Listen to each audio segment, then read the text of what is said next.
प्रिय बंधुओं, जय भीम, जय भारत, नमः बुद्धाय। मैं निखिल सवलानी, नई दिल्ली से आज आपको बाबा साहेब के जीवन की कुछ ज़रूरी बात बताने जा रहा हूँ, जो कि पुस्तक युग पुरुष बाबा साहेब डॉक्टर भीमराव अम्बेडकर जी से ली गई है, जिसका जिसके कि लेखक हैं शंकरानंद शास्त्री जी। और इसका आज के विषय का शीर्षक है डॉक्टर अम्बेडकर और सफाई मजदूरों का संगठन।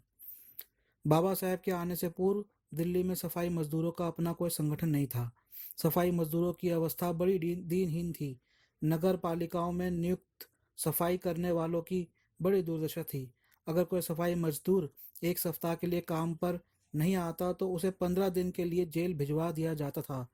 दिल्ली और नई दिल्ली की नगर पालिकाओं का यही नियम था। उनकी भर्ती के समय ठेकेदार लोग उनका खूब शोषण करते थे। उन्हें कमी उन्हें कभी पूरा वेतन नहीं मिल पाता था।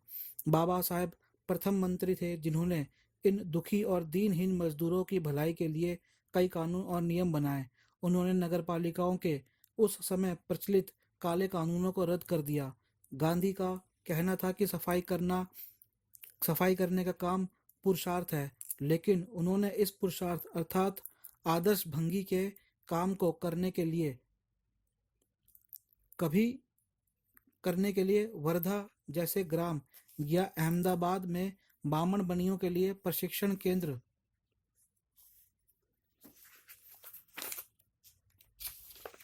नहीं खोला।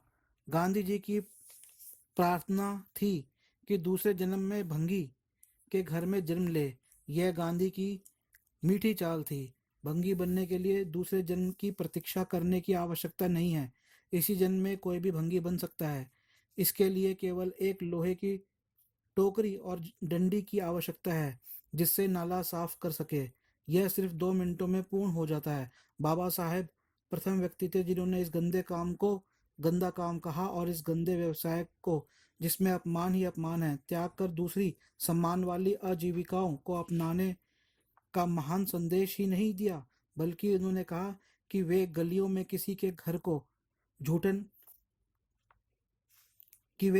किसी के घर के झूठन को कभी ना खाएं, क्योंकि जब तक वे झूठन खाने की आदत को नहीं छोड़ेंगे, तब तक उनमें इज्जत और आत्मसम्मान की भावना पैदा नहीं होगी। घर और गली की सफाई के बदले में उन्हें खाने के लिए घर के कोने में रखा हुआ सड़ा गला अन्न और झूठन ही इनको मिलता है। ऐसा करना अत्यंत अमानवीय है। इस अमानवीय कार्य प्रणाली और झूठन देने की प्रवृत्ति को स्थायी नियति बनाने के लिए सफाई मजदूरों को अलग अलग क्षेत्र या मोहल्ले निश्चित कर दिए गए। मोहल्लों को परंपरा से साफ करने के लिए निश्चित क्षेत्र या मोहल्ले को वृत्ति के नाम से जाना जाता है। यह एक वंशानुगत मलकियत माना जाता है। एक सफाई मजदूर के वृत्ति क्षेत्र में दूसरा वृत्ति सफाई मजदूर कोई करने आने का प्रयास करता है तो आपस में कोर्ट कचहरी में मुकदमे करते हैं। कोर्ट में भी इसे वंशानुगत अधिकार मानकर फैसला दिया जाता है। इस कारण से सफाई का काम एक ही अछूत जाति के नाम पर सुरक्षित कर दिया गया है। इस देश में सबसे ऊंचा और पवित्रता का काम विद्या पढ़ाना और बुद्धि बल से आजीविका कमाना एक ही बामन जाति के लिए सुरक्षित है, तो दूसरी और सबसे नीचा और गंदा सफाई करने और कूड़े करकट मूल मूत्र आदि ढोने का काम भी एक ही अछूत जाति के लिए सुरक्षित है। फर्क यह है कि एक अपनी पुरोहिताई के लिए शुद्ध अन्न वस्त्र फल फूल मिष्ठान दान दक्षिणा के नाम पर लेता है, तो दूसरा बासी सड़ी भूसा झूठा अन्न फटा पुराना उतरन और नाम मात्र का धनवृत्ति के रूप में पाता है। एक पूजा और सम्मानित किया जाता है, तो दूसरा दुत्कारा और फटकारा जाता है। कैसी विडंबना है कि जो भेदभाव छुआछूत और गंदगी पक्षपात की गंदगी फैलाता है, वह पूजा जाता है, और जो नारकीय गंदगी को दूर कर स्वास्थ्यवर्धक सफाई करता है, उसका अपमान किया जाता है। बाबा साहेब ने इन कुरीतियों को दूर करने के लिए ऐसे कानून बनाए जिनसे इन्हें नगर पालिकाओं में स्थायी नौकरियां मिले, समय पर वेतन मिले, ताकि यह अछूत समाज का सबसे दीनहीन अंग भी ताजा खाना खाकर हर प्रकार की उन्नति कर सके। बाबा साहेब ने स्वयं ही इस ओर ध्यान दिया। नई दिल्ली और दिल्ली के सफाई कर्मचारियों की एक मीटिंग 22 पृथ्वीराज रोड, नई दिल्ली में 4 जून 1944 में बुलाई। उपस्थित कार्यकर्ताओं को सुझाव दिया कि वे म्युनिसिपल कामगार यूनियन नाम से अपना संगठन बनाएं। उन्हें आपस में ही अपना अध्यक्ष, मंत्री आदि चुनने को कहा।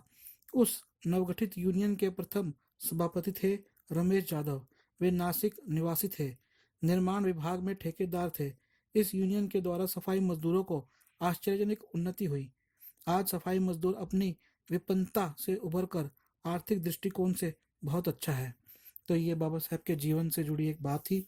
और मैं ये जो इसमें तिथि आई है 4 जून 1944 को जो मीटिंग बुलाई गई और उसके बाद यूनियन बनाई गई, तो मुझे लगता है 4 जून को का दिन एक महत्वपूर्ण दिन है।